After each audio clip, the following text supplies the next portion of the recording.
BJP को शर्मिंदा होना चाहिए। बीजेपी को देश के सामने माफी मांगनी चाहिए इस बात के लिए कि नोटबंदी जैसी योजना उनकी फर्जी निकली। ये एक साहू नहीं, इस तरह के न जाने कितने घरों में लोगों के पास पैसा होगा।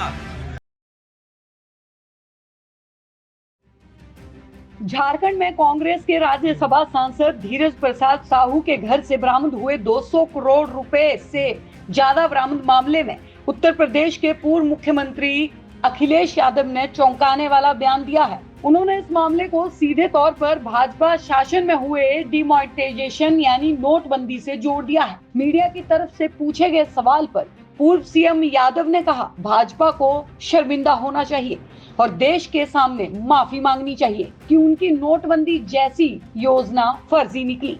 एक साहू नहीं, इस तरह के न जाने कितने घरों में पैसा होगा जो सरकार नोटबंदी जैसा फैसला लाई हो और कह रही हो कि इसके बाद काला धन, आतंकवाद खत्म हो जाएगा।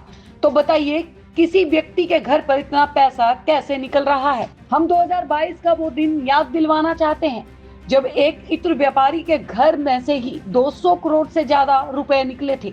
उस समय भाजपा के लोगों ने अपने संसाधनों का उपयोग करके ये प्रचार करवाया था कि समाजवादियों का पैसा है। इस पूरे मामले में गृह मंत्री अमित शाह ने भी कांग्रेस समेत पूरे ईडी गठबंधन को निशाने पर लिया है।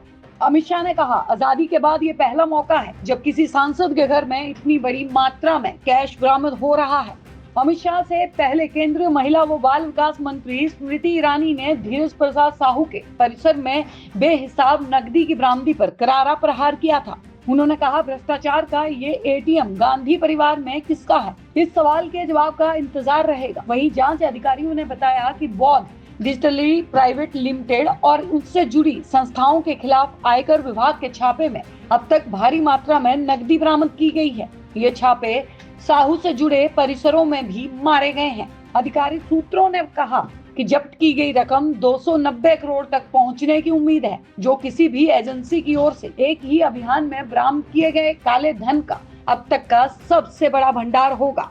बीजेपी को शर्मिंदा होना चाहिए और बीजेपी को देश के सामने माफी मांगनी चाहिए। बीजेपी को शर्मिंदा होना चाहिए, बीजेपी को देश के सामने माफी मांगनी चाहिए इस बात के लिए कि नोटबंदी जैसी योजना उनकी फर्जी निकली।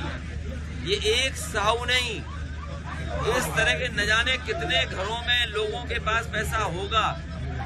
सरकार अगर ये बात कह रही है कि किसी घर में 250 करोड़ से ज्यादा पैसा निकला है, तो सरकार ये भी बताए कि 2000 रुपए जो आपने छापे थे वो किन किन बैंकों में, किस जिले में, किस बैंक की ब्रांच में सबसे ज्यादा जमा हुए हैं। जो सरकार नोटबंदी का सबसे बड़ा फैसला लाई हो और कहती हो इसके बाद काला धन खत्म हो जाएगा, आतंकवाद खत्म हो जाएगा, तो बताओ उस व्यक्ति के घर पर या उस जगह पर इतना पैसे कैसे निकल रहा है। और हम तो समाजवादी लोग उन्हें वो दिन याद दिलाना चाहते हैं 2022 का, जिस समय एक इत्र व्यापारी के घर पे भी 200 करोड़ से ज्यादा रुपया निकला था और उस समय बीजेपी के लोगों ने अपने संसाधनों का इस्तेमाल करके ये प्रचार कराया था कि समाजवादियों का पैसा है।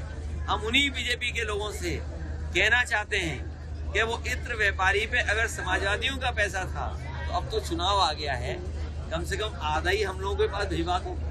आप देख रहे हैं सौगंध टीवी, सौगंध वतन की।